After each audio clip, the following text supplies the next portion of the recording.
Well, the financial markets begin to move through last week's central bank bonanza, digesting a more hawkish than expected FOMC, but a dovish surprise from each of the Bank of England and the Swiss National Banks. The BOJ, Norges Bank and Riksbank all stuck to the script. By and large, the higher for longer message on policy appears to be sinking in, with equities slipping in their worst week since March and Treasury yields hitting new cycle highs across the curve. That's allowing the dollar to extend its winning run into a 10th straight week. A quieter docket looms this week. It's a bit lighter on the macro, but it's going to be heavy on politics as a US government shutdown looms. And with month and quarter end flows in the mix, there's plenty, as always, to talk about on the trade-off this week. Without further ado, let's get into the show.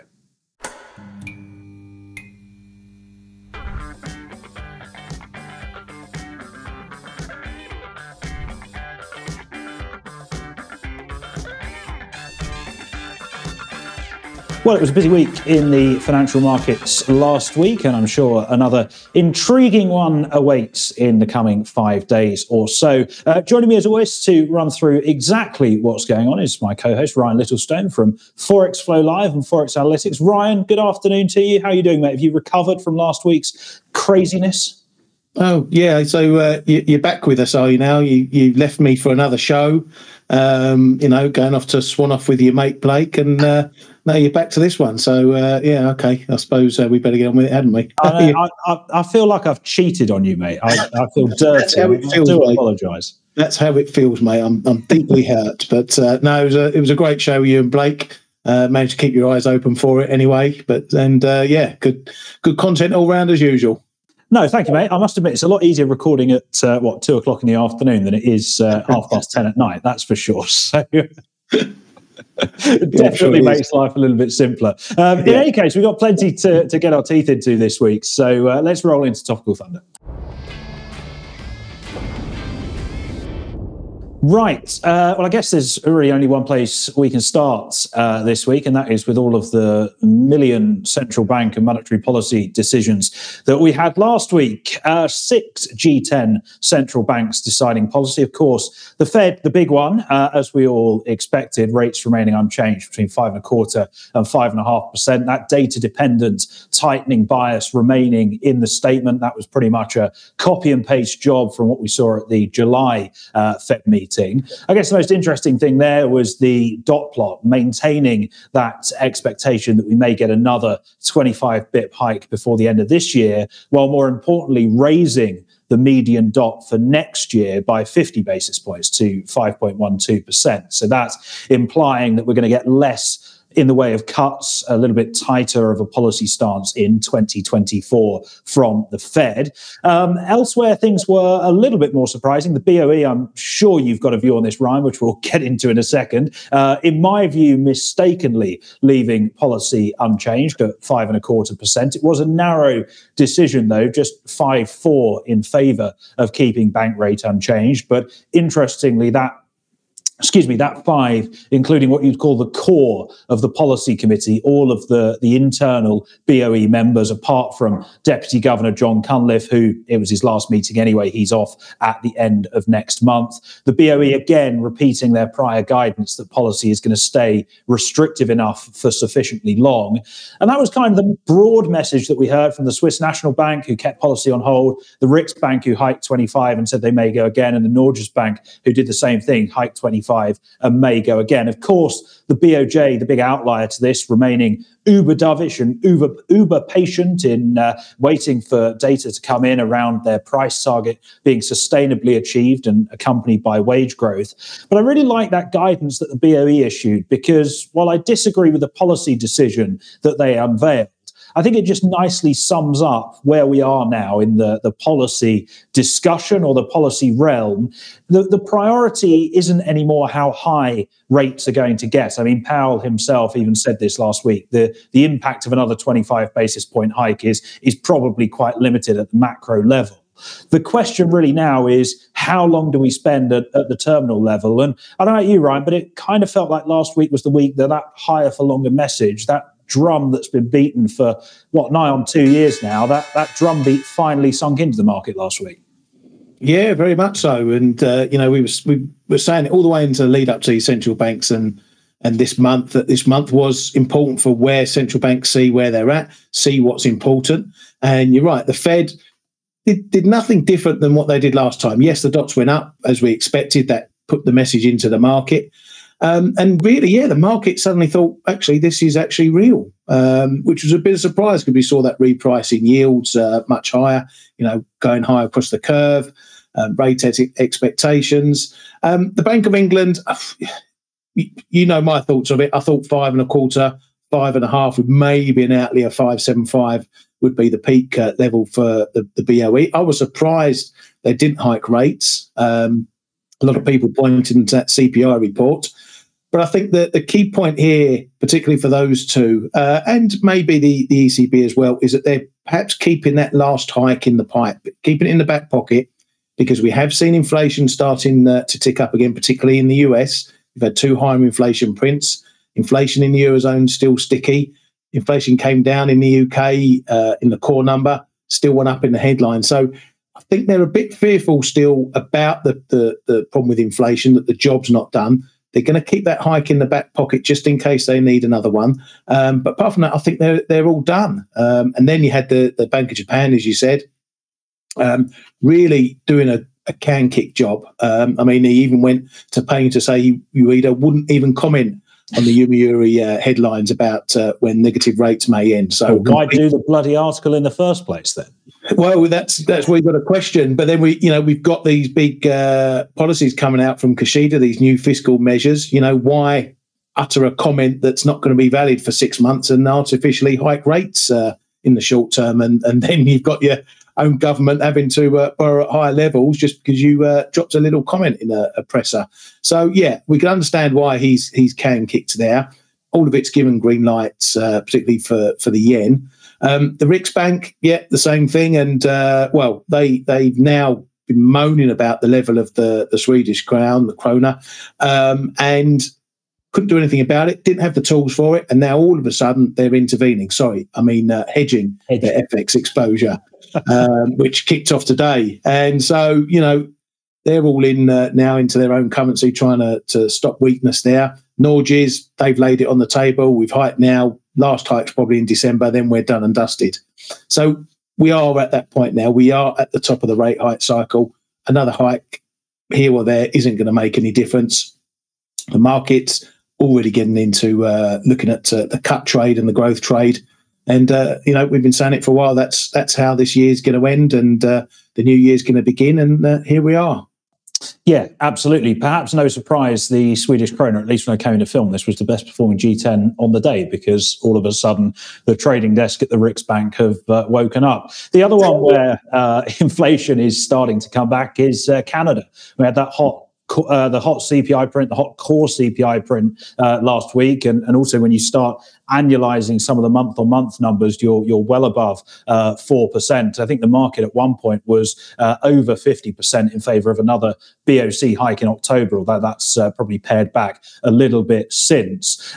You're absolutely right in terms of that being the vibe for the remainder of this year, and probably setting the tone for the start of next year as well, in terms of, where is growth the most resilient and which central bank is going to cut first. So I'll ask you the question I asked a few people last week on another show I was doing, where I was cheating on our relationship.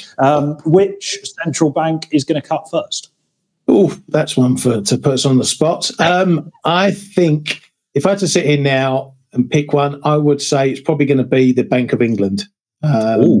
That's been my risky one. I'm a bit more concerned. We know everyone in the UK is always glass half empty, and glass has been lobbed out the window and smashed on the floor.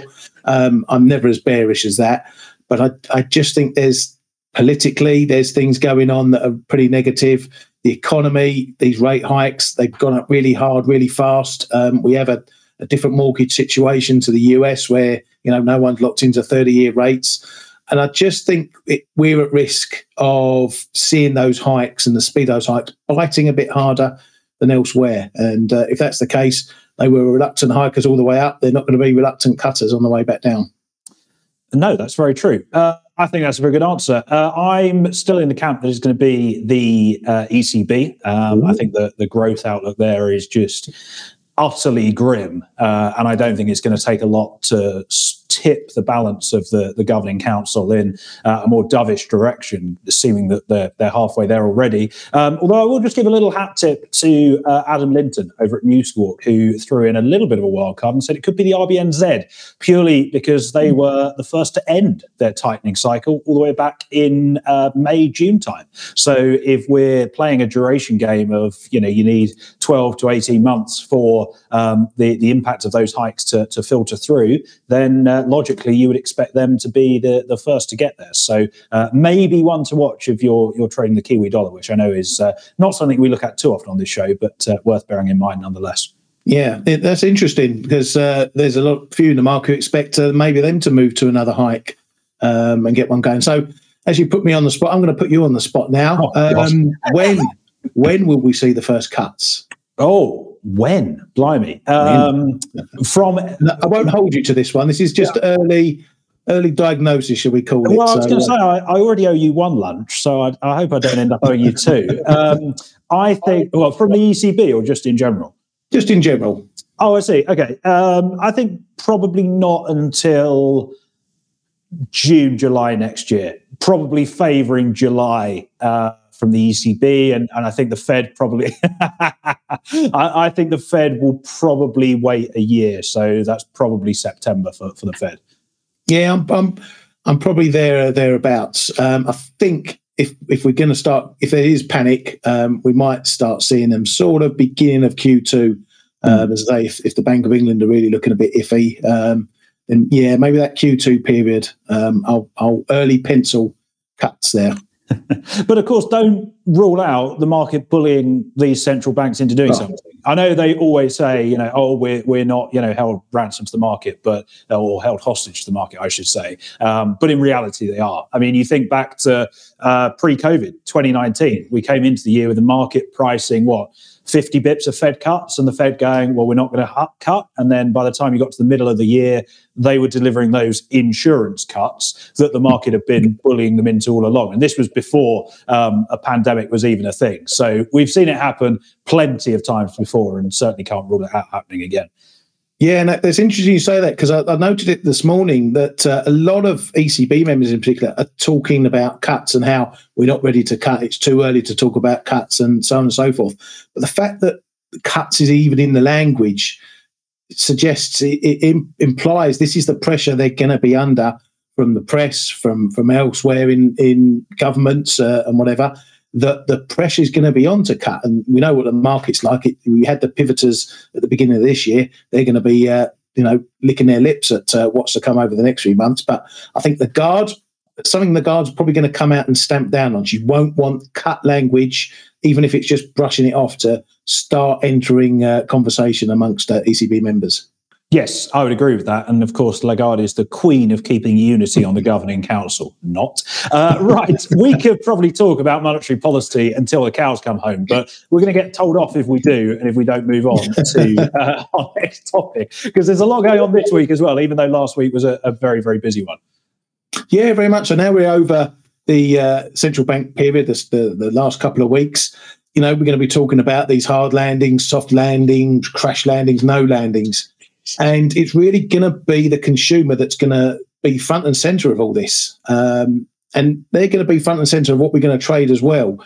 Because the consumer is probably the biggest portent of negative economic activity. They are effectively, top of the food chain, as what they do will affect, all sectors of an economy, whether it's cars, houses, jobs, or buying something as simple as a fridge. Their effect travels all the way down the chain to manufacturers and service providers. So how the consumer behaves over the next 6 to 12 months is going to decide the outcome of these so-called landings, and thus how central banks are going to act moving forward. A consumer that's still flush with cash, sees no problems with prices, will keep inflation hot, because if price isn't an object, they don't need to bring them down. Firms don't need to cut prices. And that will keep central banks hawkish. Now, if you've got a consumer that's just plodding along, making ends meet, able to pay the bills, but maybe not splash out extravagantly, that's going to keep economies ticking over, but rather flat. And that's going to keep central banks on their hands just to see which way the penny falls. But But if you get a consumer that suddenly can't make ends meet, sees tighter credit conditions, is forced to increase their debt, and maybe gets put out of work, that's going to be bad news for economic activity. That's when you see firms suddenly starting to slash prices to try and gain a bit more market share or activity. And that's going to force the central banks into the easing mode. So when assessing this data that we're going to get, it's worth also noting that you shouldn't believe everything you read in the press. And I mentioned it with the negativity of the UK press. If some of those are to be believed, when things are bad here in the UK, it's like we're one step from drinking water out of puddles and eating rats. There's always an element that is overly negative, and the truth is usually not as bad as that. So that's where the trades will come in. A market overly bearish on negative headlines will react when things aren't as bad as featured or as feared. But the data will set the real tone. So that's what we need to look at, are the trends. And that's going to be the best way to judge how consumers are faring. Absolutely. I would also add, on the flip side of that, a market that is overly bullish and optimistic will be dragged down again rather rapidly if we were to see some data start to disappoint. And although I'm still bullish on the dollar and would happily be long of dollars at the moment, that is the big risk to the greenback at the moment. And I know we'll get into that a little bit later on the show, but I was perhaps a little bit surprised that we didn't see more of a negative reaction to those downside surprises on the services and the composite PMIs that we got out of the States on Friday, because it was just perhaps that first chink in the armour of that US exceptionalism story, which has been running for, well, pretty much the last 3 months now, since the start of the summer. But absolutely, I mean, in the modern kind of services driven economies that we now have in most of the developed markets, the share of manufacturing in terms of GDP is absolutely tiny, particularly here in the UK and in the US.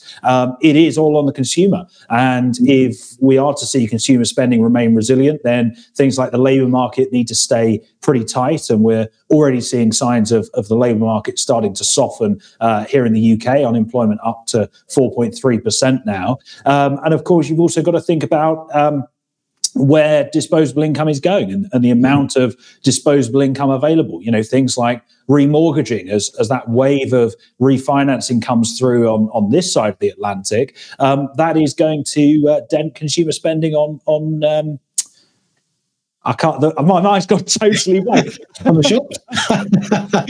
I've no idea what I was going to say there. It will dent consumer spending. It doesn't matter what they'll spend it on. It will dent consumer spending in one form or the other. Discretionary spending. There we go. I knew I'd get there in the end. Yeah, and it's funny you mentioned the PMIs, because looking through the US data when it came out, the numbers were okay. The small falls, it went up slightly in manufacturing, but still in contraction.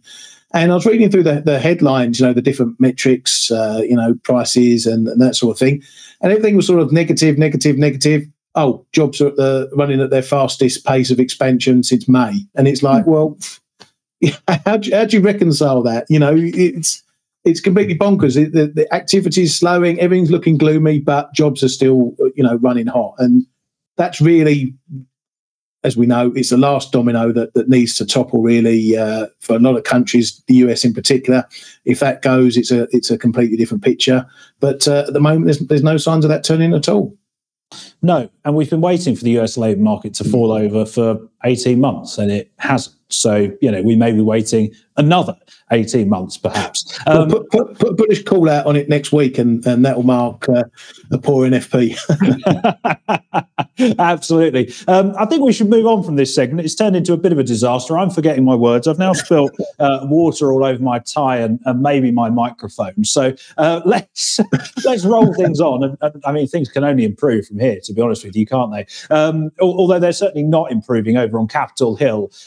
I'll be honest, I can't believe that I'm the one who's having to bring this tedious, boring, dull, repetitive, tiresome, annoying topic up. I mean, this pantomime just gets more ridiculous every time. And if you haven't worked out what I'm talking about yet, this is, of course, the looming risk of a US government shutdown, another US government shutdown. There's a deadline of midnight on Saturday to strike a budget deal to keep the government funded. There's 4 legislative days in which the GOP controlling the House and the Democrats controlling the Senate can sort things out and pass a stopgap to prevent such a shutdown from happening. And it seems a little bit unlikely that they will get to that point at the moment. The two sides seem very, very far away indeed. What I'm interested in here is not whether or not this gets resolved.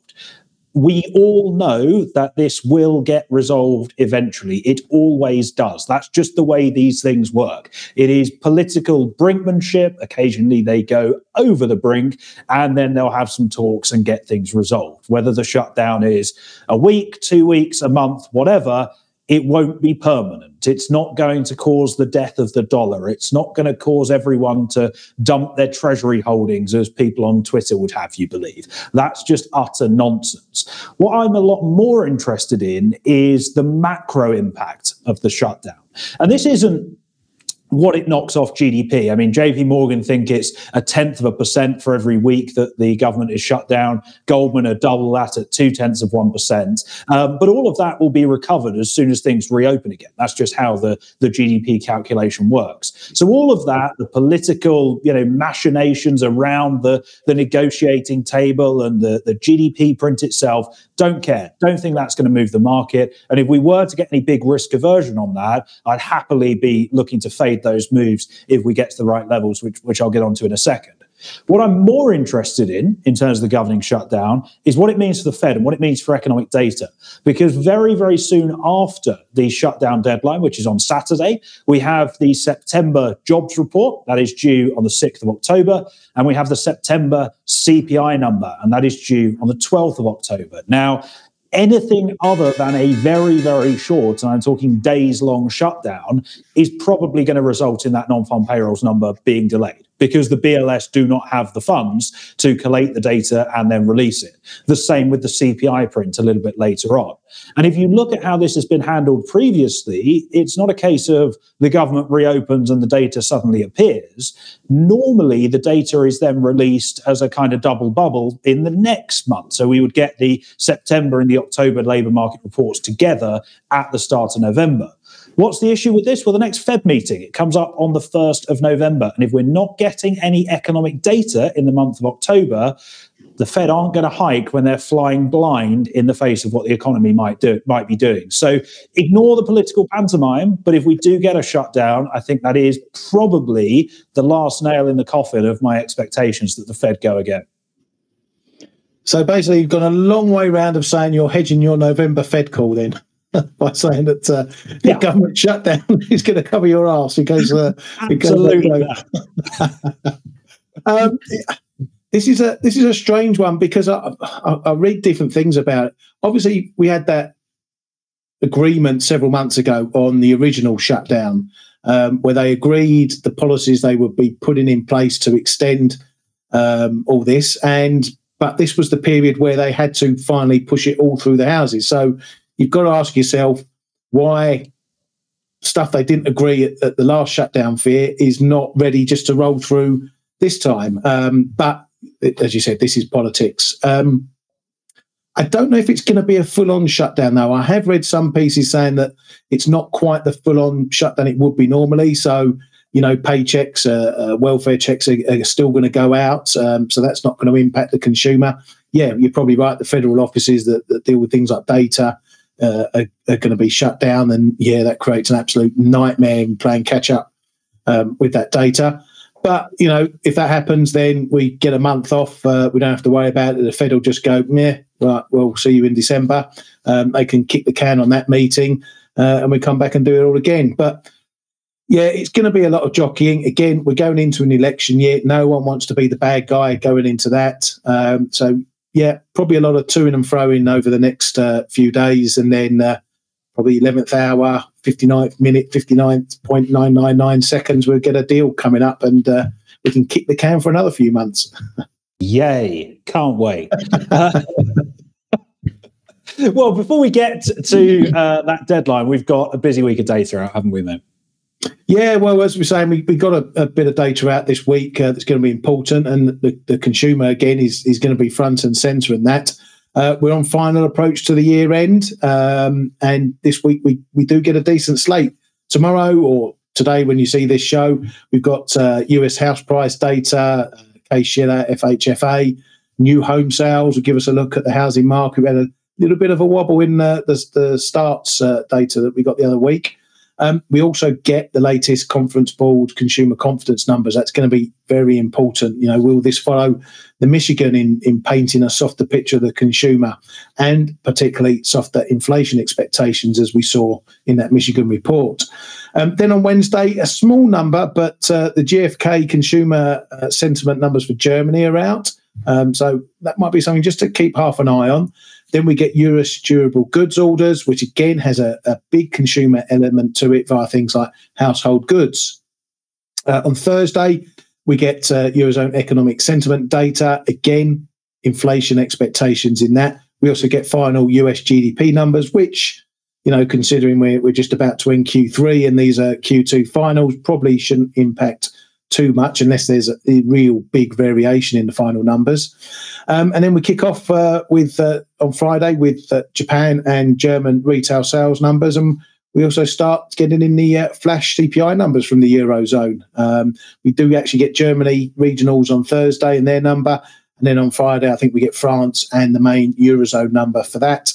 And to finish it off, we get US PCE on Friday, which going to add or subtract to the CPI data we saw a week or so ago. So putting in the mix for us to put the central bank's current stances to the test and keep us on our toes.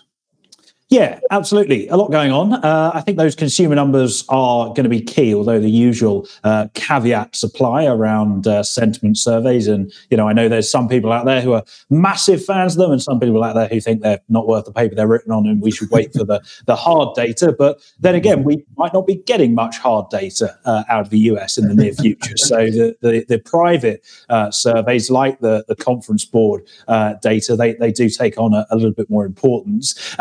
A word of caution around durable goods. I think we saw in the August number that goods orders were down something stupid like 5% on the month.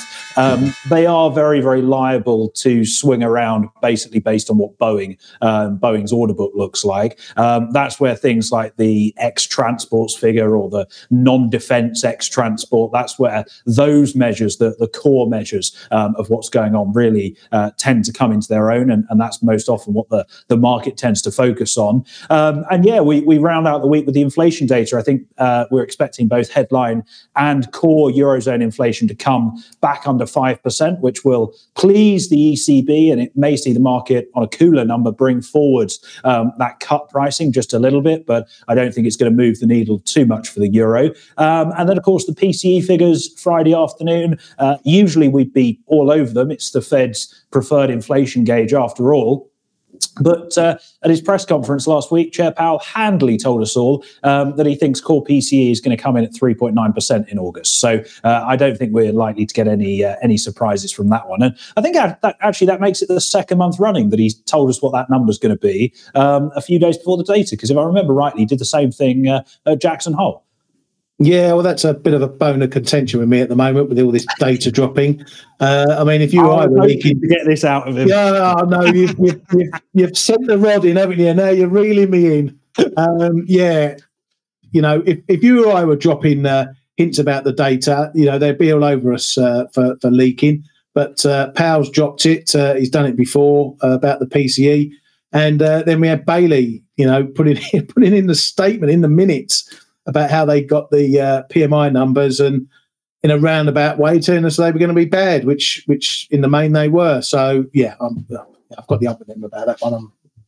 You know, give us something. We find it hard enough to trade as it is, and now you're taking our data away from us. You know, toe the line, lads. Come on.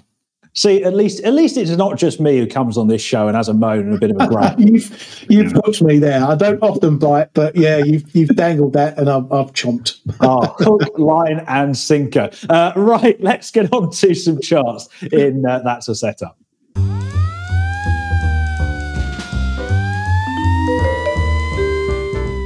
Away with it. I was going to drop it in myself, but then now you're going to try and hook me again by dangling the S&P in front of my watch. Oh, here we go. I am actually, yeah. I am going to bring up the S&P. I'm going to go grab a book. Hang on. I know I'm technically banned from bringing this up on the show, but on the Aussie version of this show that I was doing last week, Blake Morrow did bring it up. So I thought, well, if he's allowed, then I may as well be allowed to as well. Two wrongs don't make a right, mate. Two wrongs don't make a right. They do on this show, Ryan. They do on this show. The reason why I bring the S&P up is not being rebellious for the sake of it.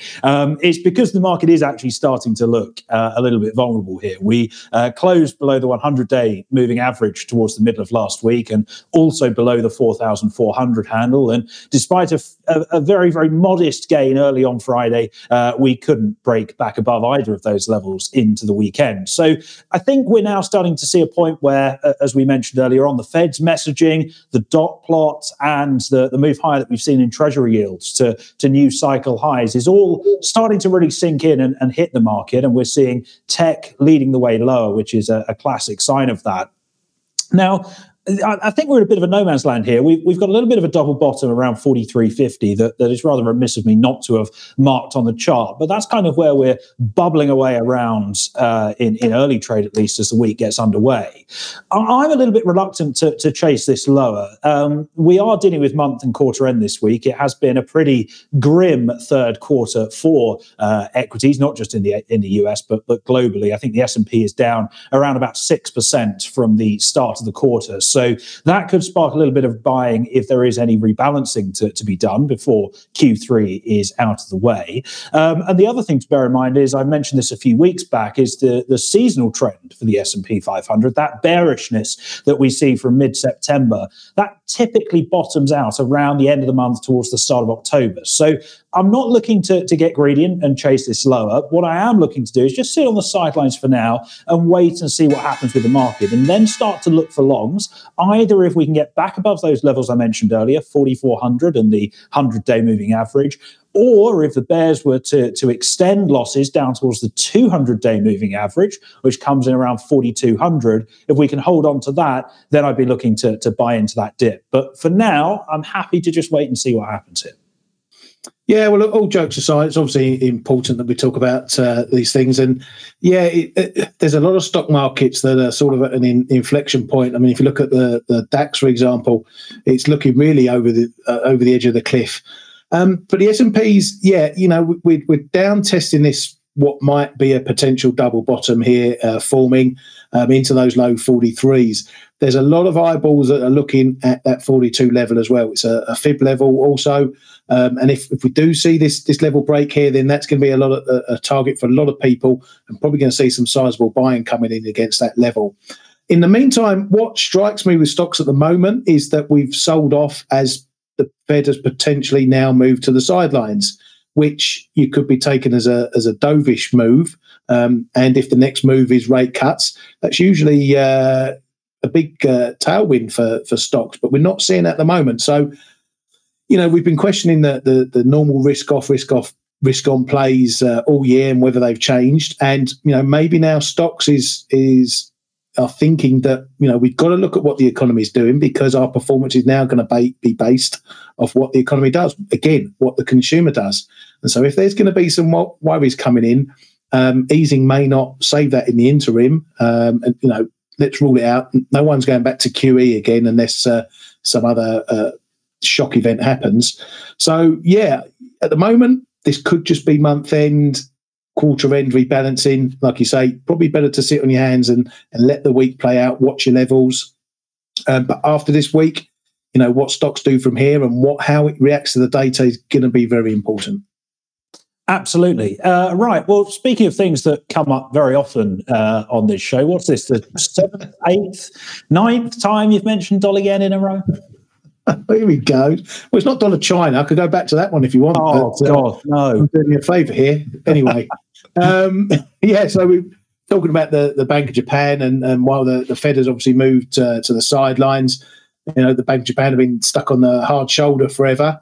And although there wasn't a further divergence in those interest rates between US and Japan, you know, the extra boost for the carry traders. The higher for longer message means that it's still pretty expensive to short dollar yen for any length of time, and the carry players will now potentially have longer to milk it. And as mentioned, we've got PM Kishida unleashing his new fiscal bazookas this week. So the yen looks to have another green light to weaken, and as we sit here now, it already has. Now, as per my play of the day last week, dips did indeed get hoovered up. And now we're doing the grind thing in dollar yen, which is something where it just remains bid and just nibbles higher and higher and higher over the hours and really not giving much back. Now, when something like dollar yen does this, you don't want to buy it at the top, but neither do you get a decent dip to grab. And sometimes that can go on for 100 plus pips before you get a chance. But now we've got this 150 level in the crosshairs, and it's the new 145 level for the intervention watchers. But just as we warned that those 145 calls were, cobblers back then, so likely these calls for 150 will be the same as well, if the right conditions for intervention aren't in place. So then that's high intraday volatility and jawboning that includes speculation. If those aren't there and we creep up to 150, we're probably not going to see any intervention coming in. Now, the only big downside risk we have to this pair at the moment is if the Fed, now on hold, marks a top in rates and we start seeing some really weak data. If that's the case, we could have a similar moment to when dollar yen was up at 152s and the Ministry of Finance was intervening. But not long after, we got the USCPI data turning, and that helped save the MOF a hell of a lot of money in intervention. So for now, I remain long. 150 is obviously the next big target. Below 147 is the real important support line there. You've got some minor levels in between. Just keep an eye on those, but it's really 147, 150. I'm still long. I still favour the upside for now, but I am keeping an eye on the new risks to being bullish on this one. Yes, no, very good. I think this is going to. Yeah, I think every man and his dog thinks this is going to 150 at this point, which in and of itself is a little bit worrying, given how crowded that position is likely getting. Not just long dollar, but short yen as well. We heard from the PM today, pretty much reiterating the guidance that everyone's given of late. That the moves that aren't in line with their fundamentals are worrying. Yada yada yada. As we said before on the show, intervention depends on the speed of the move rather than the level that we get to. And to your point around intraday vol, I think that's the important one. If we just grind really steadily higher to 150, then they're not exactly going to be popping champagne in Tokyo, but they're not going to be stepping into the market. If we get to 153 by the end of this week, that's a very, very different question. And then all of a sudden you do have that option of intervention on the table. I think the big difference this time is I can't see an external catalyst giving the MOF a hand this time. Every man and his dog is bullish dollar. Every man and his dog is bearish treasuries, which we'll get on to in a second, I'm sure. And I just don't think we're going to see a dramatic change in policy expectations there, which would do the MOF and the BOJ's job for them. Yeah, there is one little niggle I've got in the back of my mind. We know the usual playbook for intervention, like you say, is intraday volatility and when they start seeing that these moves are speculative. But looking around, we look at some of the trade-weighted indexes, the Bank of Japan's own nominal effective exchange rate number that they produce each morning, and we're all below levels where they intervened last September, October. So on a trade-weighted basis, the yen is really, really weak. And that just might be something new that we get from them, that they are more worried about the level now rather than the volatility and the speculative nature. And if that causes them to intervene, then we definitely know they're worried about the level more than the other stuff. Yes, absolutely. Although I would caution that, we're all looking at 150 in dollar yen, and then all of a sudden the sell side go, oh, well, actually, maybe we should look at, dollar yen China instead. And, maybe we should look at the trade weighted yen. Well, at the end of the day, unless you're sat, inside the government buildings in Tokyo, we haven't got a Scooby what they're looking at. We just have to second guess as best we can and then react, more importantly, even when anything were to happen. Yeah, absolutely. That's all we can do as traders, react to what's put in front of us at the time. Indeed. Right, moving on. Dollar Swiss. It's taken about a month, but I did say at the time that this would be a little bit of a longer term position. But my play of the day from the end of August has finally hit its target at the 200-day moving average. Positioning for a dovish SNB pivot was what we were doing. And a dovish SNB pivot is exactly what we got, with the Swiss National Bank keeping rates unchanged and implying that the tightening cycle is pretty much done and dusted.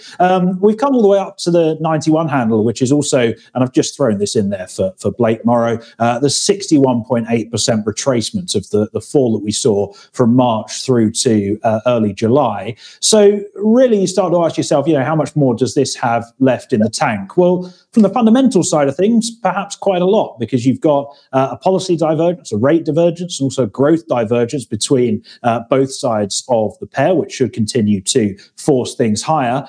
From a technical level, you probably want to see this 61.8 level at the 91 figure break and hold on a closing basis. And if it does, then we could start to look towards the mid to high 92. So given that, above the 200-day moving average, I'm happy to remain long. But again, I do start to think that this may be one that started to come a little bit too far too fast and could be liable for a period of consolidation, if anything. Yeah, and technically, it's looking very good. It's made the break. Those fib levels, the 38.2 and the 50 fib, also prior levels in and of themselves. So technically, those are as where you got to look at. You got to look at that 50 fib.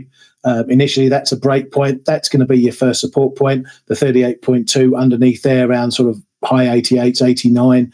That's going to be your secondary and probably your line in the sand for any pullbacks. If you're back below that pretty quickly, then this has all been traded out and we're back to the grind. But in the meantime, we've run into a bit of trouble up here into 91.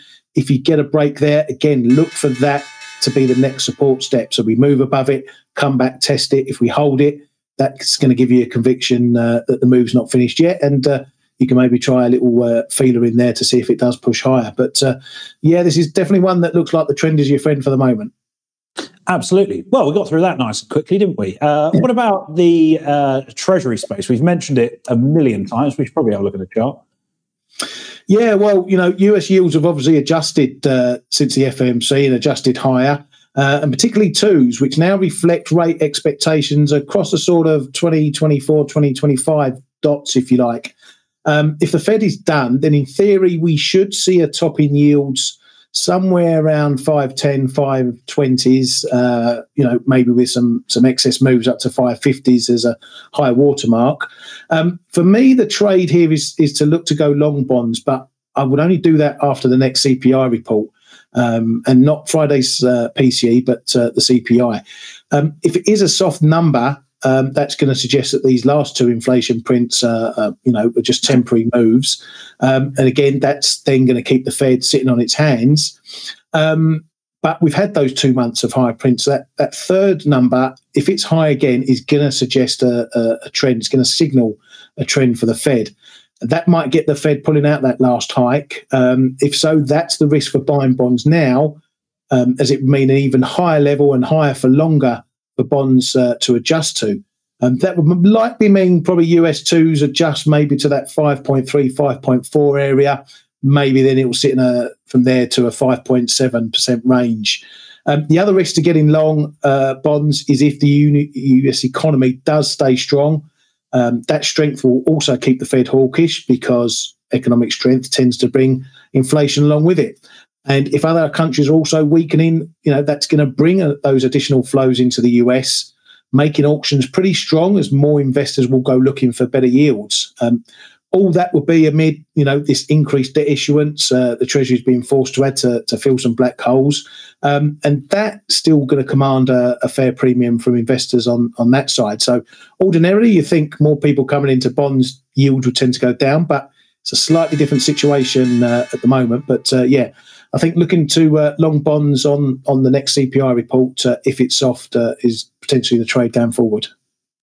Yes, I agree with that. I think all I would like to see in addition to the next CPI report is if the Economists could just put like a bond bear market thing on their front cover, then I think just, plow into treasuries at that point. We are, as you say, getting a little bit toppy here on a yield basis at the very least.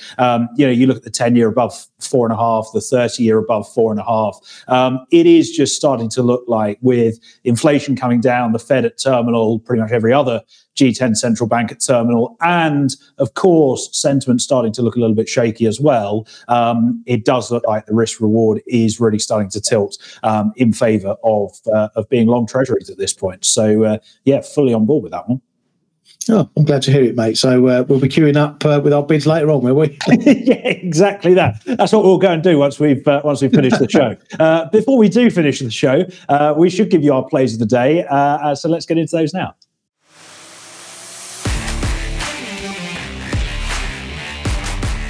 Well, you've had a bonus trade from us both this week, which is to go and buy treasuries. Our actual plays of the day are coming up. Mine, first of all, as usual. I'm looking at the dollar index this week. I'll keep things relatively short and sweet. The dollar, as I said in the intro, extending its gains into a 10th straight week last week, and that's as both sides of the dollar smile continue to work in the greenback's favour, that being US economic outperformance or exceptionalism and a little bit of risk aversion, with the S&P having its worst week since March. So the dollar index is above what has been very, very long-standing resistance now at 105.5. So looking to go long here, I'd probably take that as a bit of a half a position and then add on a closing break of the cycle high that we saw back in March at 105.90. Initially to the upside, I'd be looking for 107, 107.20, where that 50% retracement comes in. If you back it out and kind of reverse engineer the dollar index, 107.20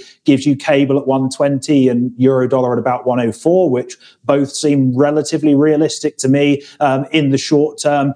If we break below that green ascending trend line at 104.90, then I'd be wrong. But for now, I'm happy to again be buying the dollar and wearing diamonds, I hope. Ryan, where are we heading this week for your play today? Mate, the day I see you wearing a diamond earring, there's going to be some unhead on Twitter, I can tell you that. Sorry, X.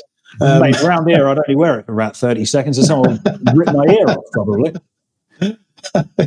Yeah, well, okay, I'm going to look at something pretty simple. When I look through the charts beginning of the week, I like to look if there's any really standout technical, clean technical pictures, and EURCAD is one I'm looking at here, looking at potential long with a reverse in play as well. We're down at multi-month lows and face another test of the 38.2 of the August 2022 rally. That comes in around the mid-143s. It's been solid support, and that in itself has me thinking about longs into it. Sorry, it's the mid-142s, isn't it? I can't even read my own charts there. The mid-142s, and it's been a solid level. Now, we always have to assess things at the time when we go to these levels. What happened before may not be what's happening now while we test these. This time, we're a bit more bearish looking, mainly because of the ECB on the euro side going into hold. The data's not looking all that. On the Canadian side, the CAD, we're seeing the data picking up a bit in there. We had a good retail sales number. We've had inflation going up. We've had the BOC potentially looking to maybe get on a bit more hawkish. So while there's merits for longs down here, there's also enough risks on the other side to think about flipping to longs. Flipping to shorts. And I'll do that potentially on a break of 42.30 and maybe more so 4200. So the trade for me is here. Trust the level into that fib and those prior lows that we've had down here for longs, but be ready to flip it short if we do get a break below. And a part of that break is probably going to be looking at euro dollar down into that 106, even 10 level that we've been sitting on recently. Absolutely. Before we end the show, do you want to just untie yourself from those knots you managed to tie yourself in there, mate? Oh, go on then. You really had me this show. I'm sorry. Since I dropped that thing in about data leaking out, I think it rattled you, Ryan. You've unsettled me. Yeah. I'm going to get you back next week, mate. Don't you worry about that. I'm sure you will, mate. I'm sure you will. Right, but we'll let Ryan go and plan his revenge. Thank you very much, as always, for joining me on the trade-off, mate. Ryan Littlestone from Forex Flow Live and Forex Analytics. Thank you very much for watching. As always, if you've enjoyed the show, leave a like on the video, drop a comment as well. Let us know how you've been trading the markets. Thank you to our producer Kyriakos as well for bringing this together as brilliantly as he always does, and somehow keeping us two under control. And the three of us will be back again with another show at the same time next week. Thanks as always, and goodbye for now.